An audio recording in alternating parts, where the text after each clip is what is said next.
Music has such power in our lives. The way we listen to and experience music is undergoing a profound change these days. To have access to nearly all the music in the world at our fingertips and in our pockets is remarkable. And yet, there needs to be a place where music can be treated less like digital bits and more like the art it is. The way we consume our music has undergone drastic changes since the turn of the millennium. No longer are the days of tuning in, hoping to hear your favorite song drifting through the airwaves. Millions of songs are at your fingertips now, ready to be heard upon the whim of the listener, anywhere, anytime. Streaming apps like Pandora and Spotify have made music listening much more personalized. Now Apple is in the game to try and grab some of the market share. After a much publicized battle with Taylor Swift, Apple Music is now launched, but not without launching a new series of questions. He is the former GM of Better Place Records and founder of SameThatTune.com. Let's welcome Steve Nathanson back to MidPoint. Steve, good to see you again. Thanks, Ed. Great to see you. Let's get to it. Apple Music launches. They haven't quite taken over the planet yet, have they? Not yet, but, they have a great head start in that they have this ecosystem of, 800 million, iPhone users and computer users that really gives them a leg up on the competition. Fair to say, though, that they did debut with a couple of bumps and bruises, as everybody would expect on the first couple of days? Absolutely. They have, a radio station, their global radio station with Zane Lowe and a few other luminaries from the DJ world. And basically, at one point during the rollout, it was offline for about an hour. And part of their tag is something about "we're always on," so it's kind of funny. Let's get to the consumer here, because they're the ones who foot the bill for this one way or another. With regard to Apple, all these other services, is it a good thing that Apple is out there basically trying to put their technology forward? Is this going to create a better opportunity for consumers, or is this just going to fractionalize what is already a moving target market?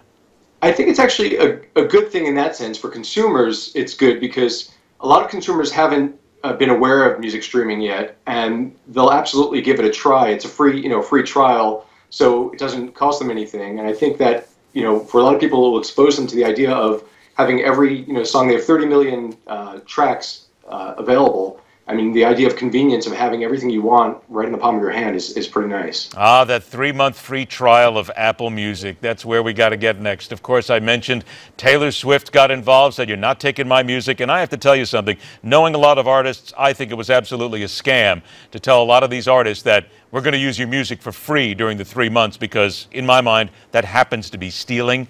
But if we get down to it, did Taylor Swift save Apple Music by basically doing that, putting them on notice, and getting them to tone up pretty quick?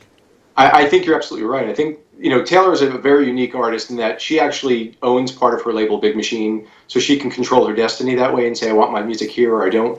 But she definitely, it worked to Apple's advantage. Eddie Q at Apple was very smart to say, okay, you know what, we can get some additional publicity, some good PR, and give the appearance that we're really giving artists some goodwill here, but they're only paying a fifth of a penny during the free trial period for every stream, so they're really not paying artists very much. We've got Apple, of course, the big gun in the room. The Tidal service from Jay-Z, their interim CEO left only after 3 months. That's the second one to get out of there. And there's talk about Apple maybe throwing Jay-Z's company a lifeline here. Look, let's just boil it down. Are we getting to the point where eventually an Apple is going to buy out of Jay-Z, basically just make them the mega, and then the consumers have got to worry about how much they're going to spend? I don't think it's funny. I know there have been a lot of stories about Tidal maybe being bought out by Apple.